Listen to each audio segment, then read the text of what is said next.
Olá, irmãos. Bom dia. Gabriel Ricardo aqui do Farol da Liberdade em mais um devocional. Que a luz de Cristo esteja contigo no dia de hoje. Hoje eu vou fazer uma reflexão aqui com vocês no texto de Romanos 12, 2, tá bom? Peço que você abra sua Bíblia, independente da versão, Romanos 12, 2. Diz assim: Não se amoldem ao padrão deste mundo, mas transformem-se pela renovação da sua mente, para que sejam capazes de experimentar e comprovar a boa, agradável e perfeita vontade de Deus. Amém. Por que hoje eu gostaria de falar com você a respeito dessa mensagem? No último final de semana, um pastor protestante, Ed Renekiewicz, fez um sermão onde ele dizia ali durante a pregação, a condução da liturgia do culto, que como era bom achegarmos-nos no colo da deusa mãe, despejarmos sobre ela as nossas frustrações. Isso gerou muito problema, do ponto de vista herético, muita gente chamando ele de herege, coisas do tipo, o que é um sério problema, Deus não é mãe, Deus é pai e é referido na Escritura o tempo todo dessa maneira, inclusive pelo próprio Cristo, certo? E alguns anos atrás ele tinha feito um outro sermão que tinha série, ele fez uma série de sermões em cima dessa temática que era Cartas para o Novo Mundo.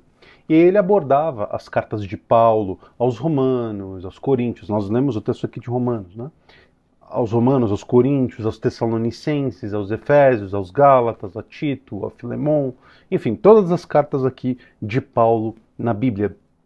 E no texto de Filemon, que é uma cartinha pequena, inclusive, ele toca um sermão na exortação que Paulo faz a Filemon a respeito de Onésimo.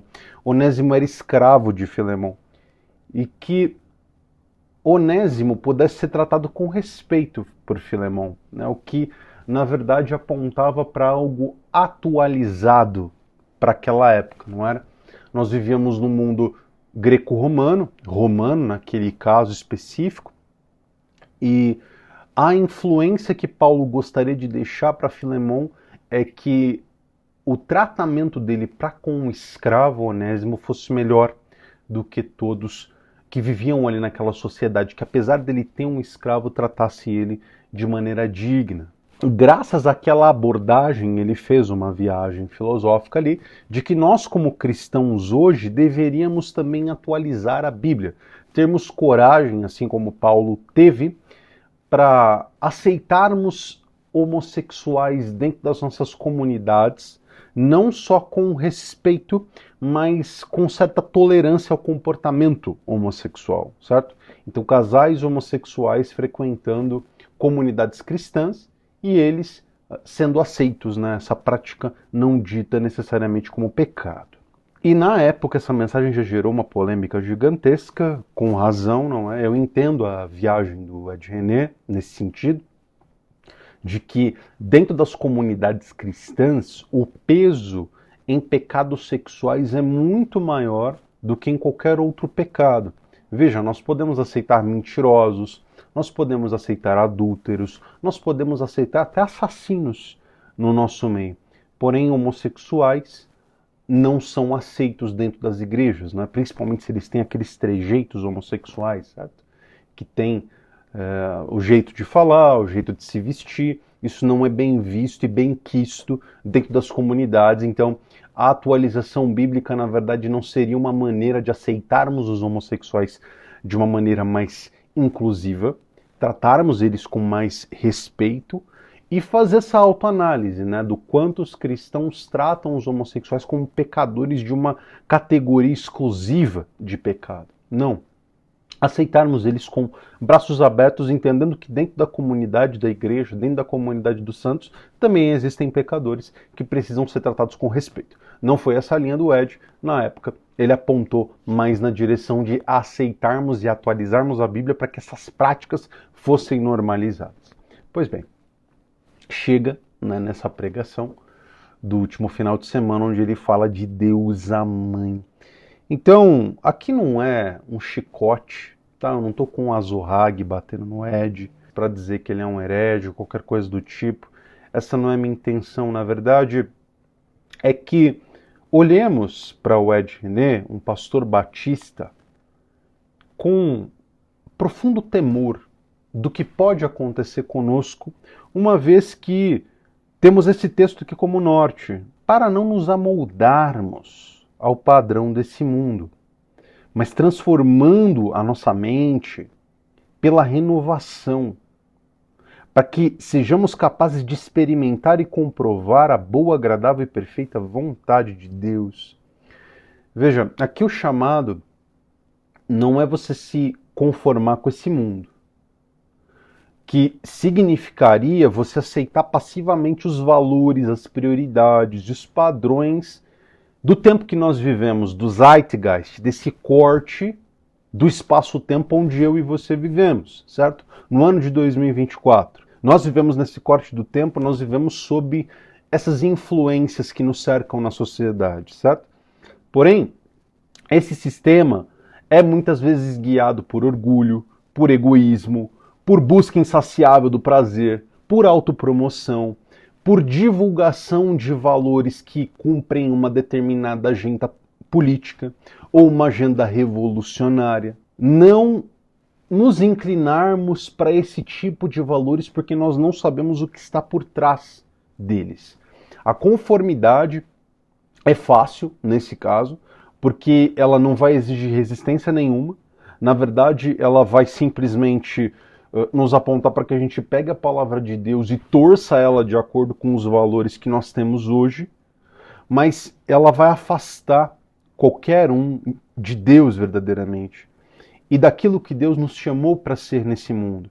Ser discípulo de Deus, ser um seguidor de Cristo é contracultural, sempre.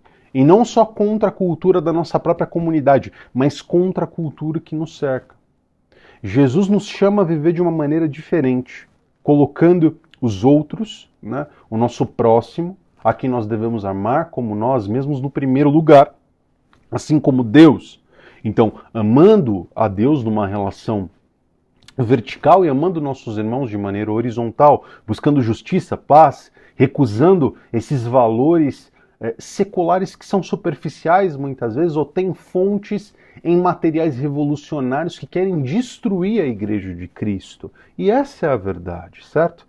E a autocrítica é bem-vinda o tempo inteiro. Nós temos que receber os homossexuais, nós temos que receber a comunidade dos GLS, dos LGBT dentro das nossas igrejas, com amor, com servidão, com amor verdadeiramente servil. E quando eles estão em nossas famílias, não tratarmos eles mal, não jogarmos essas pessoas nas ruas. Não, nós não somos chamados para isso, nós somos chamados para pregar o Evangelho. E uma vez que essa pessoa tem esse tipo de inclinação do ponto de vista de conduta sexual ou comportamental, orientarmos essas pessoas de acordo com a palavra de Deus. Não torcendo ela para que ela seja aceita. Não, pelo contrário, mostrando que esses valores muitas vezes vão contra esse tipo de comportamento, mas que nós amamos o pecador, assim como Cristo amou. Nós nunca teremos condição de amar o pecador como Cristo amou. Cristo morreu pelos pecadores. Nós deveríamos olhar para o Pai Nosso com mais reverência, perdoando as dívidas dos nossos devedores, não é? Assim como desejamos ser perdoados por Deus, para aqueles que nos ofendem, para aqueles que nos escandalizam, pedindo para que Deus nos perdoe na mesma medida em que nós deixamos de nos escandalizar com o pecado deles, certo? Que nós tenhamos a verdadeira audácia, a verdadeira coragem de pregarmos, inclusive para pessoas que estão nesse polo, que estão nesse tipo de conduta que é pecaminosa segundo a palavra do Senhor. Nós não podemos negar isso, nós não podemos torcer a palavra a nosso bel prazer. E aqui, como Paulo diz, a transformação começa em nossa mente, no modo como nós pensamos, como nós interpretamos a vida, o nosso olhar, a nossa tomada de decisão. Renovar a mente significa buscar sabedoria, buscar verdade em Deus e na palavra de Deus, e permitir que essas verdades presentes aqui moldem nossos pensamentos, moldem nossas atitudes. É um processo ativo, contínuo, que depende de um cultivo de uma vida de oração, leitura bíblica, reflexão, devoção, anamnese de tudo que está acontecendo dentro de nós, dentro do nosso coração. E à medida que nós vamos aprendendo a pensar segundo os valores do reino de Deus, nossos desejos, prioridades e ações passam a refletir essa mudança interna, transformação da mente. E assim essa transformação que Deus opera em nós começa a se manifestar externamente. Deus não é um Deus de preconceito. Deus não é um Deus que nega certos grupos sociais pelas suas condutas, de maneira nenhuma. Porém, ele aponta para os pecados dele. Então, eu compreendo a autocrítica, lá na passagem de Filemão especificamente, que aconteceu alguns anos atrás, mas essa do Deus Mãe realmente é muito complicado. Aponta para uma figura de linguagem parecido com uma cabana, né? Que lá Deus era representado por uma mulher negra com biscoitos, né? Onde o protagonista tinha consolo nela. Ou também outras releituras ao longo da história, né? Você pega lá aquele filme O Todo-Poderoso, né? Que você tinha aquela figura de um deus negro do Morgan Freeman, né? E aquilo chocava o personagem principal, Jim Carrey, e aí ele dizia ali para ele, olha, na verdade eu não tenho aparência humana, eu poderia vir de qualquer jeito, mas eu vim negro para te chocar, porque eu sabia que você teria preconceito comigo a partir disso. E dá até para entender nessa figura de linguagem, essa brincadeira, mas o que não dá para entender é a distorção da palavra de Deus, de maneira deliberada, em um púlpito cristão. Por isso eu oro pela vida do Ed. E convido que você também ore pela vida desse pastor. Porque o propósito final dessa renovação de mente aqui, em Romanos 12:2, convido você a ler o capítulo inteiro, é bem curtinho.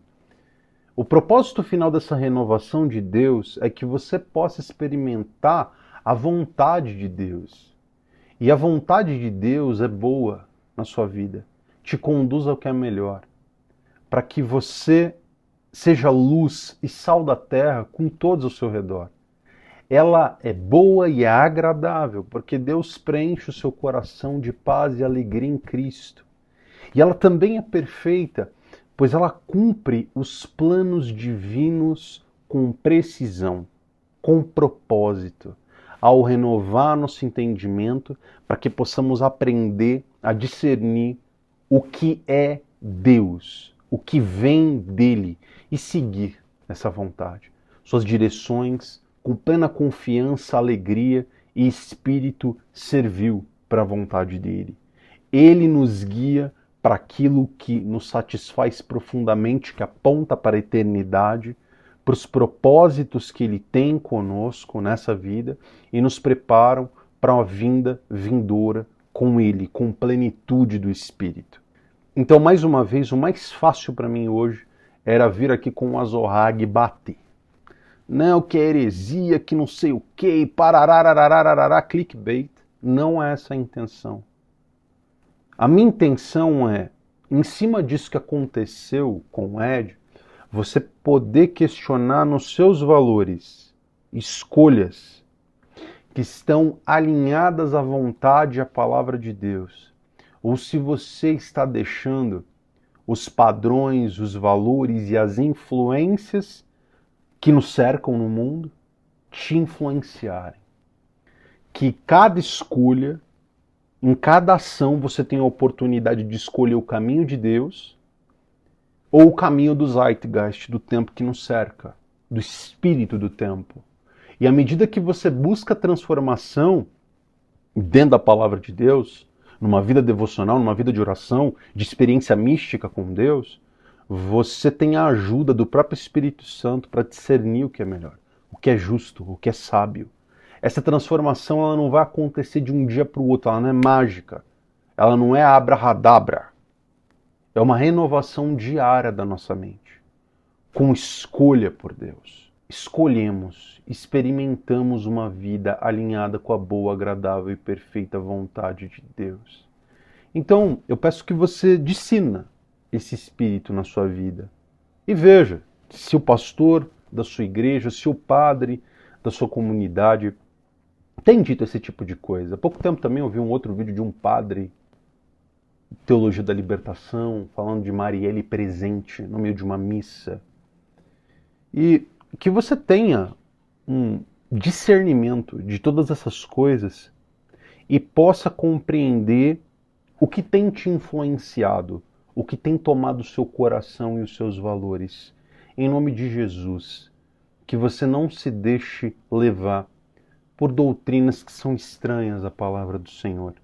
E que você possa orar pelos pastores e padres que têm se mostrado mestres desviados dessa vereda de vida, que são chamados na palavra de falsos mestres, que eles se convertam verdadeiramente e preguem o Evangelho de Cristo, a doutrina santa, presente aqui na palavra, independente de qual matriz esse sacerdote seja um padre, seja um pastor, seja um diácono, seja um presbítero, que nossa comunidade tenha discernimento para receber pessoas com seus hábitos e com as suas feridas, com discernimento na palavra, para que elas se sintam bem em nossas igrejas, para que elas encontrem verdadeiramente a Cristo e que sejamos palavra viva de Deus e pregação para elas, não com o espírito de superioridade,